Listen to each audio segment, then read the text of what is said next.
Guys, welcome back to my channel. ഞാൻ ഷീതലിൻ്റെ YouTube ചാനലിലേക്ക് എല്ലാവർക്കും സ്വാഗതം. സോ ഇന്ന് ഞാൻ വന്നിരിക്കുന്നത് ഒരു പുതിയ വാൾ ഡെക്കോറുമായിട്ടാണ്.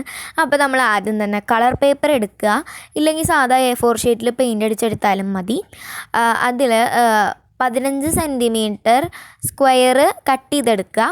അപ്പോൾ ഞാനിപ്പോൾ 9 ഷീറ്റിൽ ആണ് ചെയ്തിരിക്കുന്നത്. നിങ്ങളുടെ കയ്യിൽ ഒരു കളറിൻ്റെ തന്നെ കുറേ ഷീറ്റ് ഉണ്ടെങ്കിൽ അങ്ങനെ നിങ്ങൾക്ക് ഒരു പാറ്റേൺ ആയിട്ട് ചെയ്യാം, ഇല്ലെങ്കിൽ ഇതുപോലെ ചെയ്യാം, എല്ലാ കളറിലും ഓരോന്ന് അങ്ങനെ.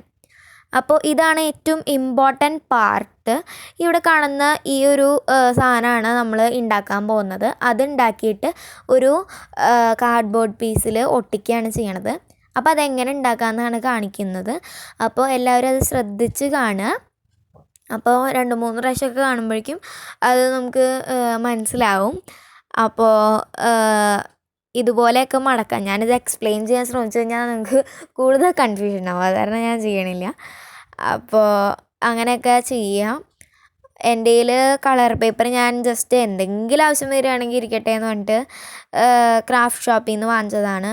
അപ്പോൾ അത് കാരണം ഓരോ കളറേ വാങ്ങിച്ചുള്ളൂ, ഇല്ലെങ്കിൽ ഞാൻ ഒരു പാറ്റേൺ പോലെ ചെയ്യാമെന്ന് കരുതായിരുന്നു. പക്ഷേ ഞാനിങ്ങനെയാണ് ചെയ്യുന്നത്. അപ്പോൾ ഒരു കാർഡ്ബോർഡ് പീസ് എടുക്കുക. ഇത് എല്ലാം ഇങ്ങനെ ഒട്ടിച്ച് കഴിഞ്ഞിട്ട് എന്നിട്ട് ഇങ്ങനെ ഒരു ഡയമണ്ട് ഷേപ്പിൽ കട്ട് ചെയ്തെടുക്കുക. ഞാനിപ്പോൾ റഫായിട്ടാണ് കട്ട് ചെയ്തിരിക്കുന്നത്, സൈഡൊക്കെ കുറച്ച് കൂടുതലുണ്ട്. അപ്പോൾ അത് ഞാൻ കട്ട് ചെയ്തെടുത്തു. നല്ല കട്ടിയുള്ള കാർഡ്ബോർഡായ കാരണം ഇത്രയും വലിയ കത്തിയൊക്കെ വേണ്ടി വന്നു. ഈ ഒരു പാറ്റേണാണ് ഞാൻ വിചാരിച്ചത്, ഒരു റെയിൻബോ പാറ്റേൺ. അപ്പോൾ പിന്നെ എനിക്ക് മനസ്സിലായി ആ സൈഡിലല്ല എനിക്ക് ഒട്ടിക്കേണ്ടിയിരുന്നത്, അപ്പുറത്തെ സൈഡിലാണ്. കാരണം എന്തെങ്കിലും ഒരു കുഞ്ഞ് കാർഡ്ബോർഡ് കാണുകയാണെങ്കിൽ കൂടെ ഇപ്പോഴത്തെ സൈഡാണ് വൃത്തിയുള്ളത്. ഇനി ഞാൻ ഓരോന്നോരോന്നായിട്ട് അതിൻ്റെ പ്ലേസിൽ ഇങ്ങനെ ഒട്ടിക്കുകയാണ്. ഇത് നമ്മൾ സ്ഥലം വിട്ടിട്ടല്ല ചെയ്യുന്നത്, നിങ്ങൾക്ക് വേണമെങ്കിൽ സ്ഥലം വിട്ടിട്ടും ചെയ്യാം. ഞാനിപ്പോൾ വെച്ചിരിക്കണത് പോലെ ഞാൻ ഇങ്ങനെ ഒട്ടിയിരിക്കണ പോലെയാണ് ചെയ്യണമെന്ന്. അപ്പോൾ അതിൻ്റെ ഇടയിൽ സ്ഥലം നിങ്ങൾക്ക് വിടണമെങ്കിൽ വിടാം. പിന്നെ ഞാൻ കട്ട് ചെയ്തത് ആ കറക്റ്റ് സൈസിനായിരുന്നു, അത് കാരണം പിന്നെ എനിക്ക് തീരുമാനം മാറ്റാൻ പറ്റിയില്ല.